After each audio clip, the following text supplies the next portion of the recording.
Bem-vindo ao Bate-Papo Digital, o podcast onde conversamos sobre negócios, marketing e o mundo digital. Eu sou o Daniel Imamura e hoje eu estou aqui com a Graziela Oliveira. Se apresenta aí, Grazi.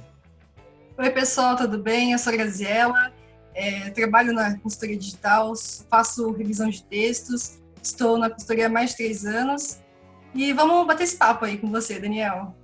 Legal. O tema de hoje é bem propício para Graziela estar aqui, que é produção de conteúdo para a internet. Muitas pessoas acreditam que produzir conteúdo é basicamente abrir ali o Word e sair escrevendo algum texto ou abrir as suas redes sociais e sair escrevendo o que vier na cabeça. Mas quando a gente faz isso profissionalmente e para outros clientes, que é o principal, a gente vê que tem muitas outras etapas que visam garantir a qualidade desse texto. Desde a gente criar a pauta para o conteúdo que vai ser produzido, revisão gramatical, plágio, enfim, tem várias etapas que a gente vai falar passar por praticamente todas elas aqui na nossa conversa. E a primeira etapa, então, que a gente vai falar, obviamente, é a pauta. Porque tem muita gente que acha que para um conteúdo ser original, ele tem que ser escrito assim de supetão. Mas quando a gente está fazendo a produção para vários clientes, a gente precisa, óbvio, ter toda uma estruturação para conseguir aprovar o conteúdo, o tema e assim por diante. Além de, óbvio, a gente também já ter feito etapas anteriores como entender a persona, e para quem não sabe, a persona é assim, a pessoa que vai consumir, né, esse material, a gente tem que pensar nela antes de escrever o material, senão, óbvio, ele vai sair totalmente de contexto e não vai atingir ninguém, ou pelo menos não a pessoa que a gente deseja, e também a gente tem que entender qual etapa do funil a gente quer trabalhar, né? Se vai ser topo, meio, fundo de funil. Se você não conhece aí o funil do marketing digital, a gente usa muito essa terminologia de topo, meio e fundo de funil, que basicamente quem está no topo do funil são aquelas pessoas que ainda estão procurando por alguma dor, aprendendo alguma coisa sobre um provável serviço ou produto que você oferece, e quem está mais para o fundo do funil já está mais propenso a analisar se o seu produto é o melhor ou não e tomando a sua decisão de compra. Mas, sabendo que já fizemos essa parte da lição de casa, né? Dentro da pauta, o que a gente encontra numa boa pauta aí, Grazi? Então, primeiro o texto não vem do nada, né? Ele tem que ter um planejamento. É importante que analistas de SEO e de conteúdo se juntem e construam uma pauta que tenha uma palavra-chave. É muito importante ter uma palavra-chave no texto, que esse é o norte dele, né? Ele que vai posicionar no Google, por exemplo. É importante ter um briefing. O briefing é um resumo de como que tem que estar estruturado o texto. Então, isso vai ser bom tanto para a redatora conseguir produzir o conteúdo, ter um norte, ter uma direção e ver o que ela precisa colocar no texto para ele ser aprovado. E também é importante para o cliente. O cliente tem que receber essa pauta e tem que entender como que vai ser a estruturação desse texto. Qual que vai ser a introdução, o que vai ser desenvolvido e qual que vai ser a conclusão e qual é o objetivo desse texto, né? É muito importante a pauta, porque ela é o cérebro de tudo. Depois você pode ir desenvolvendo o conteúdo. Certo, então, aí no nosso modelo de pauta aí, a gente vai ter toda essa parte do briefing e tudo mais. A gente também coloca a parte de referências, que são muito importantes, principalmente para a etapa seguinte, que é a etapa de redação, que além da gente ter toda essa explicação do briefing, qual que é o direcionamento que o texto precisa ter, a gente precisa otimizar o nosso tempo aqui e garantir que as redatoras, os redatores, eles têm uma referência que é confiável. Então, na hora que o nosso analista de conteúdo ou analista de SEO está criando a pauta para um texto ser produzido, ele já encaminha com óbvio, que a Grazi falou, a palavra-chave, algumas palavras-chave relacionadas para serem utilizadas no texto, mas o principal, mandar no mínimo umas 3 referências, que é para a pessoa se inteirar ali daquele tema que vai ser abordado, e através de uma fonte que quem está solicitando o texto já a considera como confiável, porque aí o redator lendo esse processo, né, essas pautas, ele consegue seguir um processo ali de criação seguindo o briefing, e aí fica tudo bem amarrado ali, a gente consegue depois até mandar para o cliente aprovar essa pauta. E aí, claro, dando tudo ok com a pauta, a gente avança ali para a etapa de redação, que é justamente onde o redator vai pegar todo esse material e vai começar a redigir. Mas diz aí, Grazi, quais são os maiores desafios que o pessoal de redação tem, assim, que você se depara no dia a dia? Tem alguma coisa que é frequente, que costuma aparecer e a gente consegue corrigir no processo?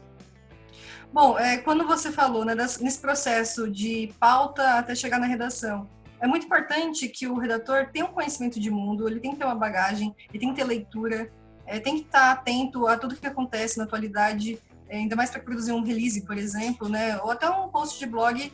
É importante que o redator traga isso com ele, mas também as referências, recapitulando o que você falou, né, as referências têm que servir de inspiração, porque senão a gente pode cair num problema que todo mundo sabe que é um problema, que é o plágio. Porque às vezes o redator recebe aquele texto, que é uma fonte de inspiração, e ele não consegue se desvencilhar daquilo. E aí que mora o perigo, porque ele vai querer trocar por sinônimos, vai querer deixar numa mesma estrutura, só que isso pode ser verificado num software de plágio, né? Num software um programa de plágio que verifica isso. Então, você substituir termos sinônimos, isso é a paráfrase, né? Paráfrase significa o quê? É você falar de outra forma um texto que já existe. Só que não, você tem que tentar ser original. É difícil, a originalidade é uma coisa que não é muito fácil de chegar. Mas você tem que produzir um conteúdo que faça sentido, tem inspiração na referência, mas que não cometa o plágio, que isso é uma infração que pode gerar muitos problemas até judiciais, né? Sim, e até mesmo para quem acha que às vezes, vou reescrever o texto aqui, que nem a Grazi explicou, aplicando paráfrase e tudo mais, e eu vou conseguir posicionar no Google. Já avisando aí que o Google consegue detectar esse tipo de substituição por sinônimos e assim por diante. Então não adianta muito, até se você estiver produzindo um texto pensando no Google, né? Assim, eu quero que esse texto apareça bem posicionado lá nas buscas do Google. Então você precisa ser realmente original, porque o Google não quer exibir cópias ali no processo. E beleza, então esses são os desafios ali da parte da redação, e na sequência vem a parte que a Grazi mais atua, obviamente, que é a revisão, que é depois que o redator terminou todo o seu processo criativo ali, ele encerrou o texto, ele vai entregar para o time de revisão. E aí, o que você faz normalmente com esse texto quando chega nas suas mãos? Isso é interessante, né? Muitos produtores de conteúdo, redatores, acham que a etapa da redação é a última, acabou e já pode publicar. Não é assim, tenha cuidado.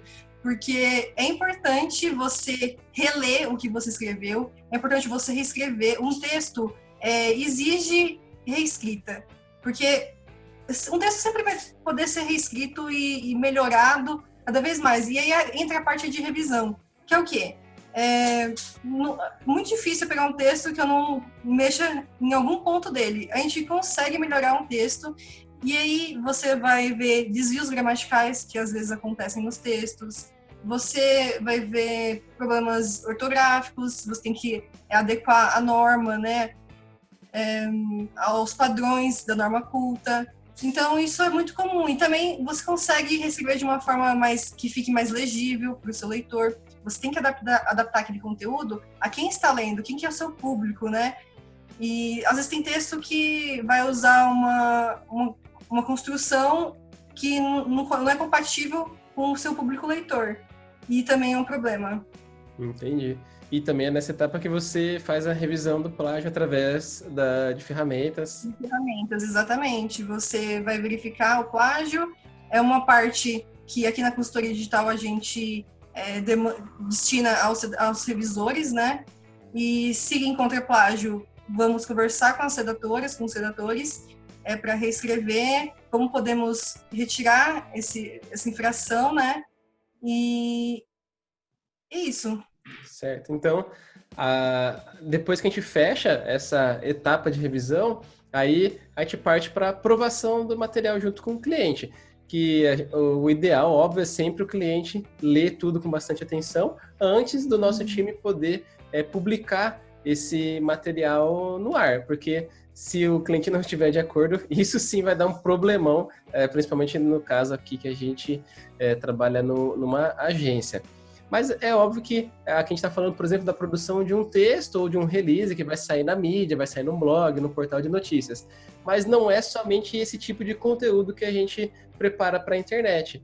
Por exemplo, a gente também tem publicações que vão para as redes sociais. E às vezes nas redes sociais o pessoal acha que, por ser um ambiente às vezes mais descontraído, mais leve, que não precisa prestar tanto atenção em alguns detalhes aí da língua portuguesa.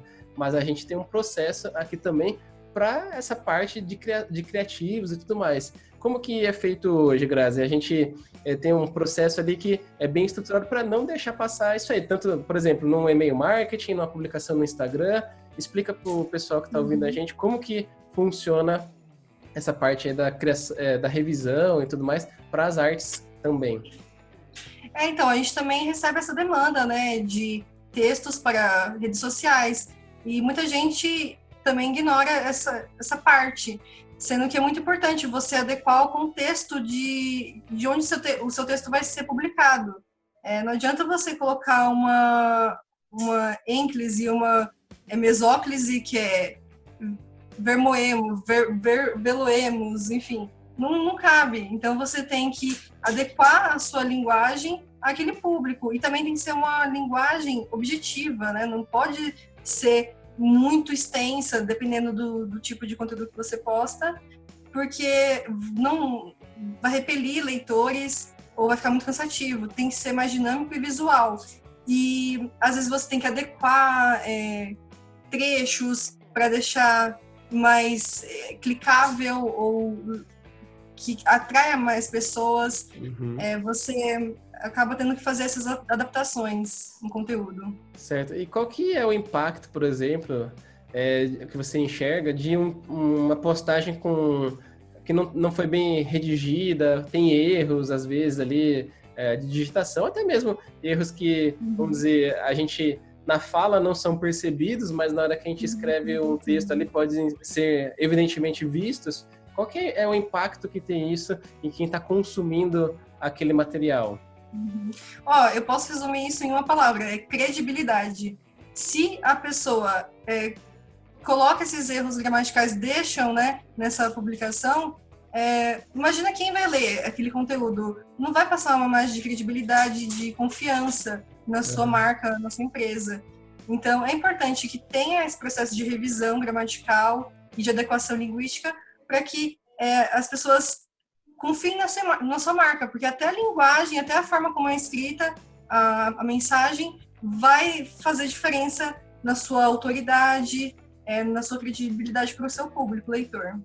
Então, tanto para empresas ou profissionais que estão nas redes sociais, é muito importante você se atentar a essas questões ali para você sempre produzir um material que tenha uma boa redação, não seja uma cópia, não seja um plágio, porque isso aí, que nem a Grazi acabou de explicar, vai acabar impactando aí no seu marketing, né? Que querendo ou não, o conteúdo, ele é uma forma de você se conectar com o seu potencial consumidor. Seja você ainda numa primeira etapa, que nem a gente falou do funil, ajudando ele a entender melhor o problema, ou até mesmo na hora que você está ali querendo convencê-lo a fechar o negócio com você. Então, desde, que nem a gente já falou aqui, produção de textos para blog, releases, que vão sair em vários portais de notícias, materiais que vão para as redes sociais como Instagram, Facebook, e-mail marketing também, a gente produz semanalmente aqui vários e-mails marketing e a gente tem que passar por esse processo de revisão, mas até mesmo questão de contratos, alguns e-mails que são super importantes. É muito importante a gente ter aquela dupla validação para que não tenha nenhum erro ali, porque a imagem do seu negócio, a imagem da sua empresa que vai ser transmitida através daquelas palavras que estão ali.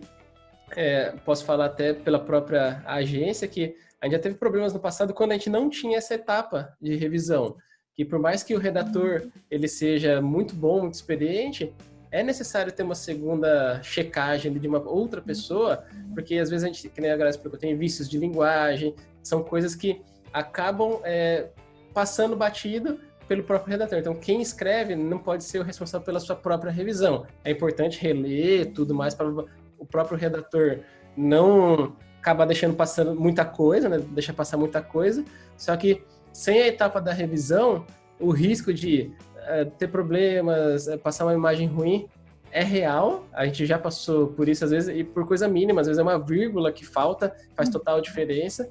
E hoje a gente tem isso como processo da agência, que é justamente para nenhum material que a gente produzir, ele ficar sem essa revisão, que é muito importante. Isso é importante para nós, né, quando a gente faz o nosso marketing, mas principalmente para o marketing dos nossos clientes. A nossa agência, a consultoria digital, ela é o braço de marketing de várias empresas, vários negócios, e a gente tem que zelar por isso, e é por isso que a gente tem todo o nosso time de produção de conteúdo, pessoal que faz, os analistas de conteúdo que fazem as pautas, os redatores, revisores, que a galera está aqui representando hoje.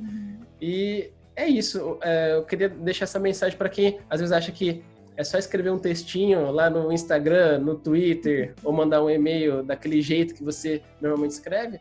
Comece a repensar aí o processo que você faz hoje, a criação do seu conteúdo, que eu tenho certeza que se você investir um pouquinho mais de tempo ali para ter essa etapa de revisão e tudo mais, você vai entregar um material de mais qualidade, vai ter mais credibilidade e isso, consequentemente, vai te gerar mais negócios e, às vezes, até evitar que você perca clientes aí, porque você está fazendo um trabalho de extrema qualidade. Então, esse era o episódio de hoje aqui, que eu queria trazer o tema sobre produção de conteúdo para a internet.